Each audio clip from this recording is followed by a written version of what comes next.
विजयनगर का राजमहल अपनी सुंदरता के लिए प्रसिद्ध था।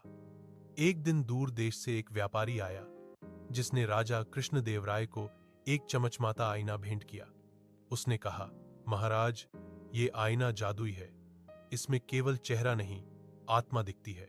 राजा को बात मजेदार लगी। उन्होंने आईना महल के मुख्य कक्ष में लगवा दिया। पर उसी रात महल में कुछ अजीब हुआ। महल के एक सैनिक ने चिल्लाते हुए कहा, आईने में कोई मेरे पीछे खड़ा था, लेकिन पीछे कोई नहीं था। अगले ही दिन वो सैनिक लापता हो गया। 3 दिन में 3 लोग गायब हो गए। हर बार आखिरी बार उन्हें आईने के पास देखा गया। दरबार में सन्नाटा था। राजा बोले, ये कोई साधारण चीज नहीं लगती। तेनाली, अब तेरा दिमाग चाहिए। तेनाली मुस्कुराया, महाराज, आईना सच नहीं दिखाता, वो दिखाता है जो देखने वाला सोचता है। राजा बोले, तो क्या डर सोच से पैदा हुआ?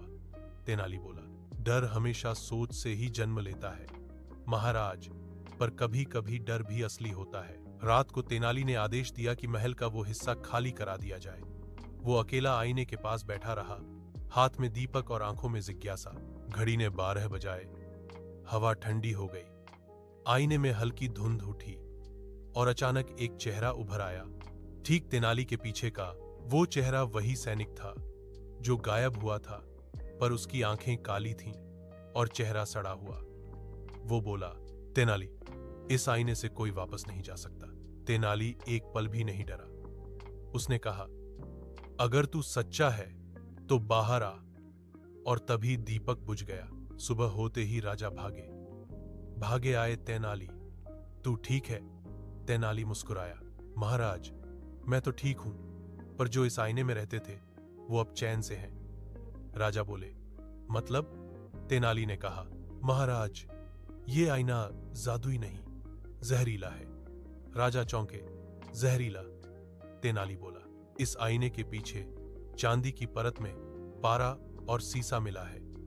जो भी इसके सामने ज्यादा देर देखता है उसकी सांसों में जहर जाता है, जिससे वो धीरे धीरे मर जाता है। और मरने से पहले उसे मतिभ्रम होता है, जैसे कोई आत्मा उसे बुला रही हो। राजा हक्के बक्के रह गए। तो जो लोग गायब हुए? तेनाली ने सिर हिलाया, वे सब मर चुके थे महाराज।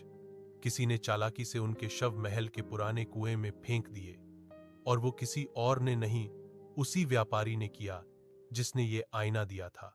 तेनाली ने कहा, महाराज, उस व्यापारी को वापस बुलाइए।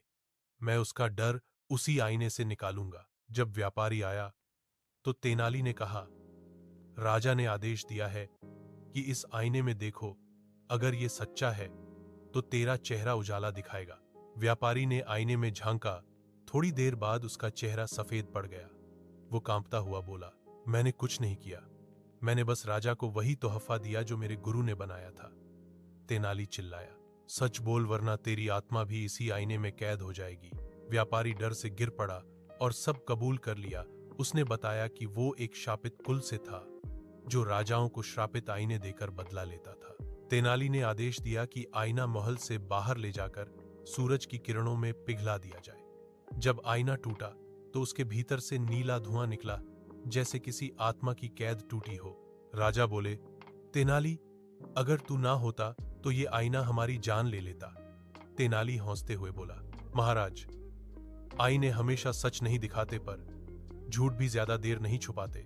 राजा ने उस व्यापारी को दंड दिया और तेनाली को सोने से लदे हाथी का पुरस्कार। पर तेनाली ने कहा, महाराज, इनाम मुझे नहीं, आपके भरोसे को मिलना चाहिए जो कभी टूटा नहीं। मॉरल, डर असली नहीं होता, लेकिन जिस पल हम उस पर भरोसा कर लेते हैं वही पल हमें कैद कर देता है।